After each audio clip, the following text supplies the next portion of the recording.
আপনি জায়েজ একজন থাকার পরেও যে লোক তার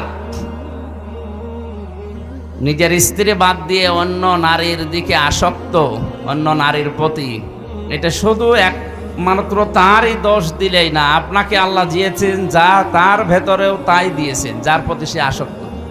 সুতরাং আপনাকে আমি আহ্বান জানাচ্ছি, আপনাকে আল্লাহ যা দিয়েছেন এগুলো ওজাড় করে দেন, ও যেন ওই রাস্তা থেকে অন্তত ফিরে আসে। এখন বলেন আমি সব দিয়েছি এরপরও ফিরে না, হ্যাঁ, এরপরের দায়িত্ব ওর উপরে বর্তাবে।